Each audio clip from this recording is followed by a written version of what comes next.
This is CIE Paper 2 Further Pure Mathematics 2. And this is the most recent paper, October-November 2025, variant 24. In number 5, we need to find the general solution for the differential equation. This is a linear differential equation of second order. The plan here is to work with the left-hand side to find the complementary function by forming an auxiliary equation. And after this, I work with the right-hand side to find a particular integral. After I find the complementary function and the particular integral, I combine them to get the general solution.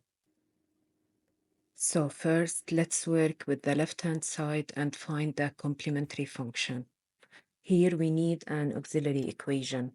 Auxiliary equation is an algebraic equation you get by replacing y by 1, replacing the first derivative by lambda, and replacing the second derivative by lambda squared. It tells us the form of the complementary function. So here we got lambda squared plus lambda plus 1 equals to 0. And this must be seen to gain the first mark. And then solving this, you can use the calculator. We got lambda equal minus half plus and minus radical 3 over 2i, and these are complex solutions. So this is m and this is n. So the complementary function should take this form. This is the general form. And you need to memorize this. This is not given in list of formula. The complementary function is y equals e to the power mx into a cosine nx plus b sine nx.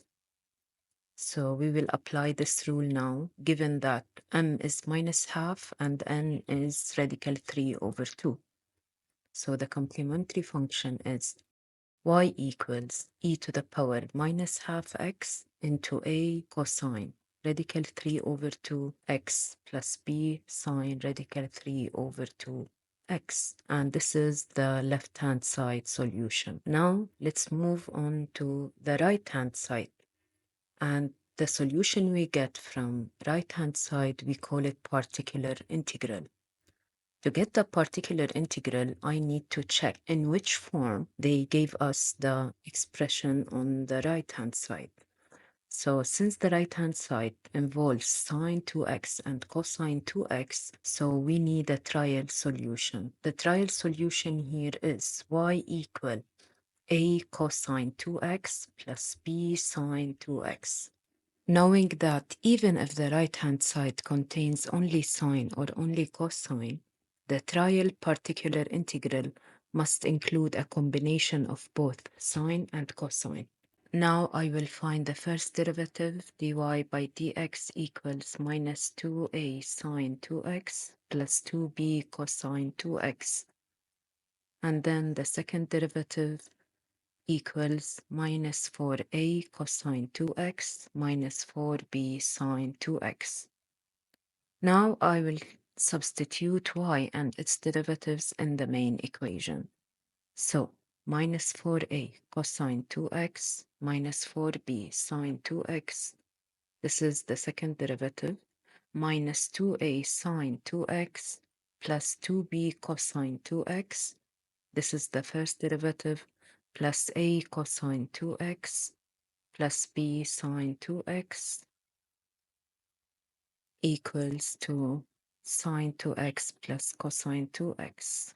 Now we need to combine like terms. So cosine 2x into minus 4a plus 2b plus a plus sine 2x into minus 4b.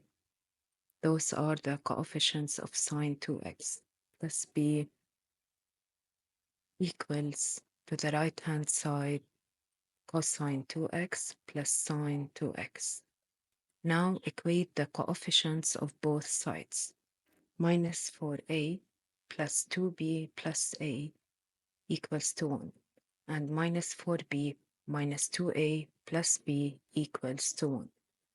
simplify the first equation, I will get minus 3a plus 2b equals to 1. Simplify the second equation, I get minus 3b minus 2a equals to 1. Solve for a and b. So a is minus 5 over 13 and b is minus 1 over 13. So I got the constants. So my particular integral here is y equals minus 5 over 13 cosine 2x minus 1 over 13 sine 2x. Now I need to combine the solutions from the left-hand side and the right-hand side to get the general solution. So the general solution here is y equal e to the power minus half x into a cosine radical 3 over 2x plus b sine radical 3 over 2x.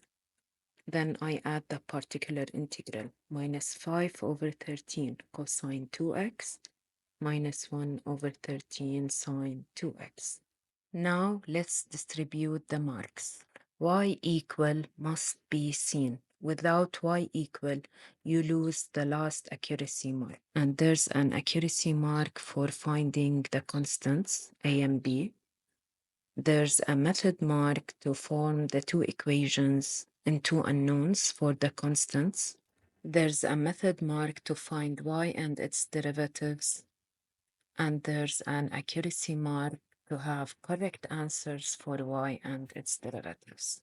There's an accuracy mark for the complementary function, and there's a method mark to show the auxiliary equation.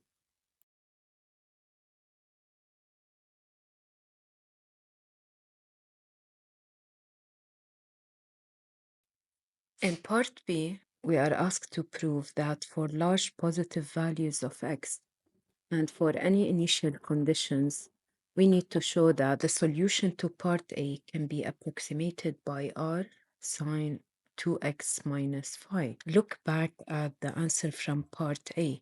We have two parts. The first part is complementary function, and this is an exponential term. And the other part is the particular integral, which is sine and cosine. Now, for large positive values of x, the exponential term in the complementary function tends to 0, regardless of the initial conditions. This means that the solution is dominated by the trigonometric part. What about the particular integral? Why it's not affected? Because sine 2x stays between minus 1 and 1, and cosine 2x stays between minus 1 and 1.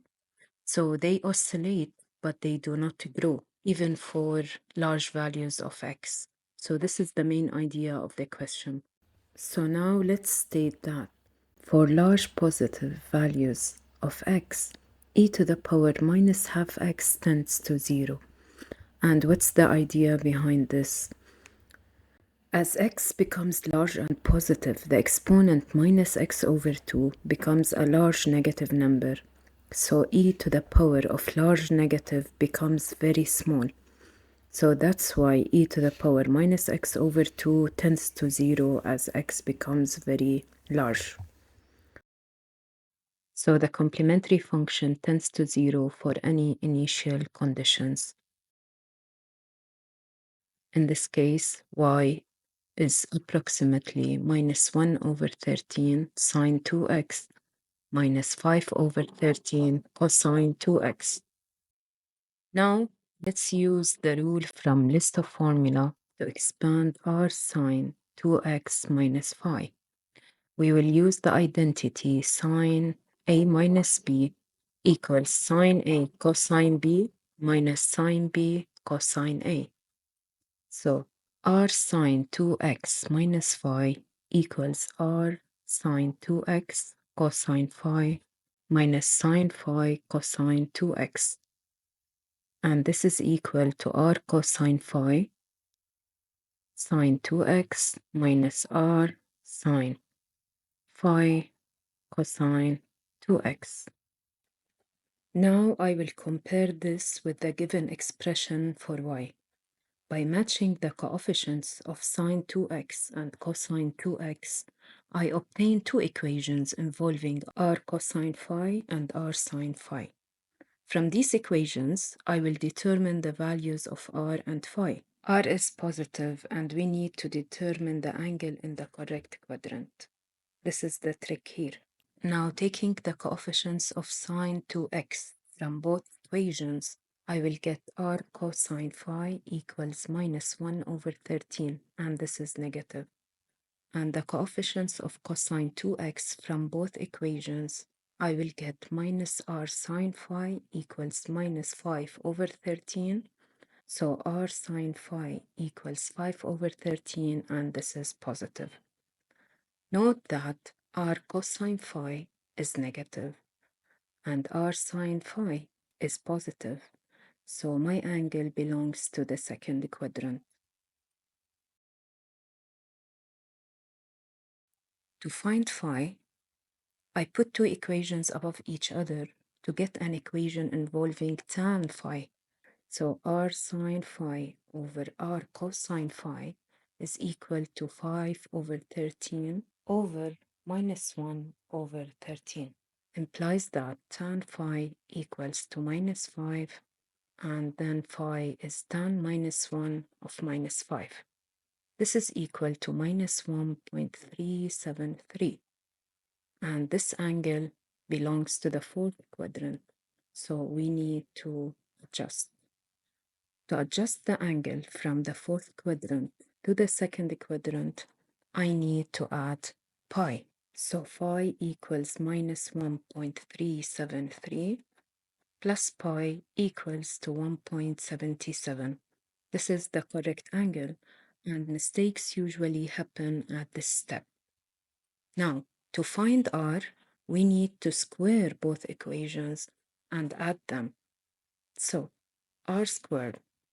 So r squared cosine squared phi plus r squared sine squared phi equals 1 over 169 plus 25 over 169. And this is equal 26 over 169, knowing that cosine squared phi plus sine squared phi is equal to 1. So r equals radical 26 over 13.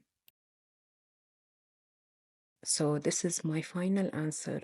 Y equal r, which is radical 26 over 13, sine 2x minus 1.77. Now let's distribute the marks. There's an accuracy mark for finding phi. And there's an accuracy mark for finding r. Also, it's accepted to write r in decimal form, 0.392. And there's a method mark to say that e to the power minus x over 2 goes to 0, and to use the correct identity from list of formula.